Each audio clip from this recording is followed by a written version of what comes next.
જય Jalaram. Dimple and mom કિચનમાં આપનું સ્વાગત છે. આપ સહુ જાણો છો તે રીતે હાલમાં ઉનાળામાં તડકો પણ ખૂબ જ પડી રહ્યો છે અને ગરમી પણ ખૂબ જ થઈ રહી છે.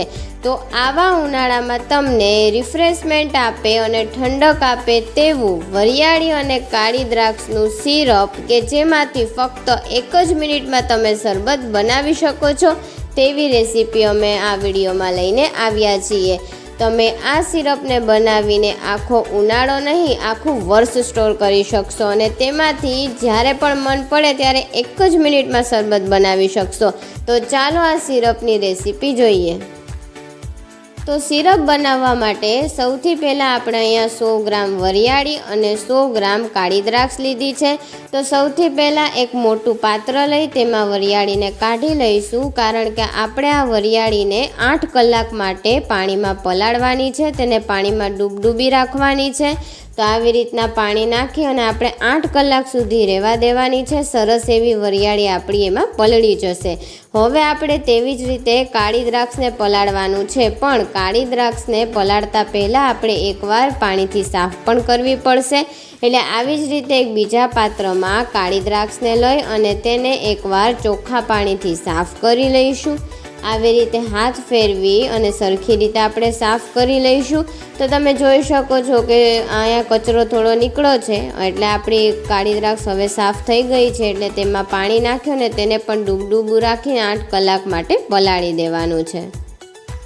8 કલાક થઈ ગઈ છે. તમે જોઈ શકો છો કે વરિયાળી અને દ્રાક્ષ બંને ફૂલાઈ ગયા છે.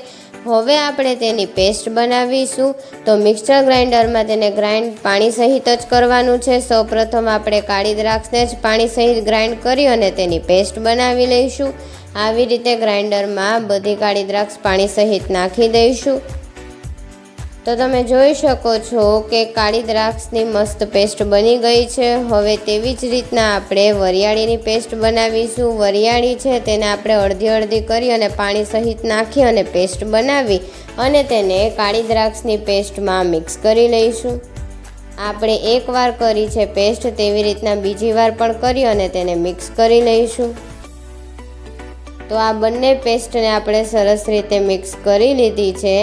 હવે આ પેસ્ટને આપણે ગાળવાની છે. અમારી પાસે અહીંયા લોખંડની આવી ગળી છે, તમે કાપડથી પણ કરી શકો છો, બસ સરસ રીતે ગળાઈ જવું જોઈએ. તો આવી રીતના મિશ્રણને આપણે ગળીમાં નાખી અને ચમચાથી હલાવી અને જરૂર પડે તો પ્રેસ કરી અને આવી રીતના આપણે મિશ્રણ કાઢીશું સિરપનું. અને ઉપર જે છે તે વરિયાળી અને દ્રાક્ષનું વેસ્ટ વધશે, જેને આપણે જવા દઈશું.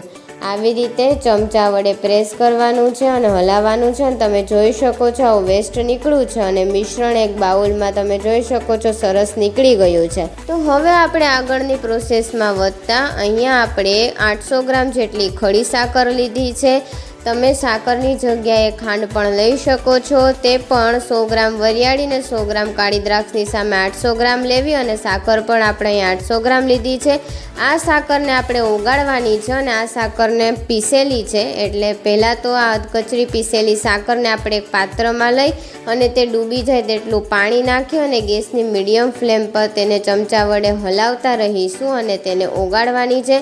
જ્યારે સાકર સંપૂર્ણપણે ઓગળી જાય ત્યારબાદ જ આપણે આગળની પ્રોસેસ કરીશું. તો તમે જોઈ શકો છો કે સાકર સરસ રીતે ઓગળી ગઈ છે. હવે આપણે તેમાં આપણું જે મિશ્રણ વરિયાળી અને કાળી દ્રાક્ષનું બનાવ્યું હતું તે એડ કરીશું અને તેને સરસ રીતે મિક્સ કરી લઈશું. અને હા, તેને પણ ગેસની મીડિયમ ફ્લેમમાં હલાવતા રહેવાનું છે. આપણે અહીંયા સિરપ બનાવવાની છે, ચાસણી નથી બનાવવાની. એટલે આપણે બસ સરખું ભળી જાય અને થોડું મધ જેવું ચીપચીપું થઈ જાય હાથમાં આવે ત્યારે, તેવી રીતના બનાવવાનું છે. તેના માટે ગેસની મીડિયમ ફ્લેમમાં આપણે ઉકાળતા રહેવાનું છે. તો અહીંયા અમને સિરપ સરસ રીતે ઉકળી ગઈ હોય તેવું દેખાય છે. એટલે હવે એકવાર અમે ચેક કરી લઈશું. તો થોડી એવી સિરપ આપણે ચમચા પર લઈ અને આંગળીમાં આવી રીતના લઈ અને બંને આંગળી વચ્ચે આવી રીતના ચેક કરીશું. તો તમે જોઈ શકો છો કે ચાસણીની તાર નથી થતી, પણ હા, મધ જેવું ચીપચીપું થઈ ગયું છે. તેનો મતલબ આપણી સિરપ ઓલમોસ્ટ રેડી છે.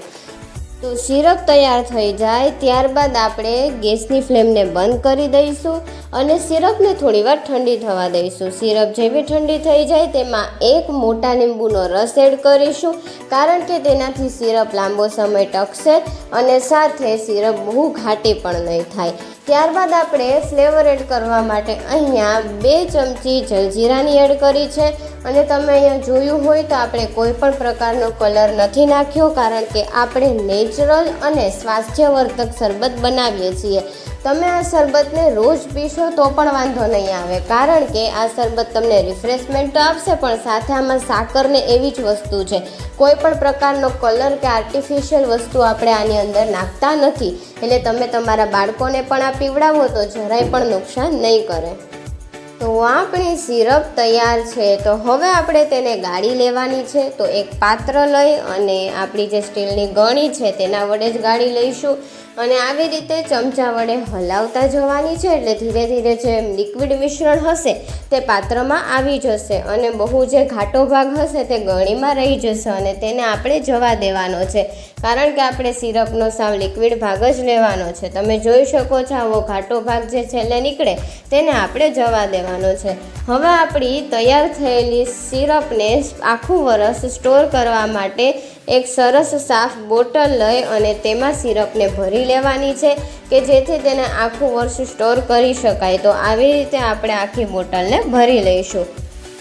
તો તમે જોઈ શકો છો કે આપણી આખી બોટલ ભરાઈ ગઈ છે અને આવી રીતે આપણે સિરપને સ્ટોર કરી શકીએ છીએ. હવે આપણે જોઈશું કે માત્ર 1 જ મિનિટમાં આ સિરપમાંથી શરબત કઈ રીતે બનાવવું. તેના માટે આપણે એક ગ્લાસ લઈ તેને પોણો ઠંડા પાણીથી ભરી લેવાનો છે અને અમે અહીંયા 3 ચમચી આખી સિરપની એડ કરીએ છીએ. તમે તમારા ફ્લેવર અનુસાર કરી શકો છો. જો તમને વધારે સિરપ એડ કરવી હોય તો પણ તમે કરી શકો છો. તો અહીંયા અમે 3 ચમચી એડ કરી અને આવી રીતના મિક્સ કરી લઈશું. આવી જ રીતે તમે પણ ઠંડા પાણીમાં સિરપની 3 ચમચી કે તમને જોઈતી એટલી ચમચી એડ કરીને મિક્સ કરી લેજો અને ત્યારબાદ વધુ ઠંડક માટે અમે અહીંયા 2 બરફના ટુકડા પણ એડ કરીએ છીએ. હવે આ કાળી દ્રાક્ષ વરિયાળીની જે શરબત છે તે આપણે ઉનાળામાં ખાસ કરીને ઠંડક માટે અને જ્યારે પણ જોઈએ ત્યારે ઠંડક માટે આપણે આ શરબત બનાવ્યું છે. તો તેમાં આપણે તકમરિયા એડ કરીશું. તમને ખબર જ છે કે તકમરિયા ઘણા ઠંડક આપતા હોય છે. અમે અહીંયા બીજા 2 ગ્લાસ પણ તેવી રીતે રેડી કર્યા હતા, તેમાં પણ તકમરિયા એડ કરી દઈશું. તો આપણું વરિયાળી અને કાળી દ્રાક્ષનું શરબત તૈયાર છે ને એકદમ ઇઝી રેસીપી. એકવાર સિરપ બનાવો અને આખું વર્ષ માત્ર 1 જ મિનિટમાં શરબત તૈયાર કરી લો. હવે જો અચાનક મહેમાન આવી જાય તો કોઈ ટેન્શન લેવાની જરૂર નથી. ફટાફટ આ સિરપમાંથી શરબત બનાવો અને તેમને પીવડાવો. તેઓને પણ મજા આવશે, કારણ કે આ શરબત બને જેટલું ટેસ્ટી છે. તો તમે આ એકવાર રેસીપી જરૂરથી ટ્રાય કરજો. મળીએ ફરીથી નવા વિડીયો સાથે. Bye bye.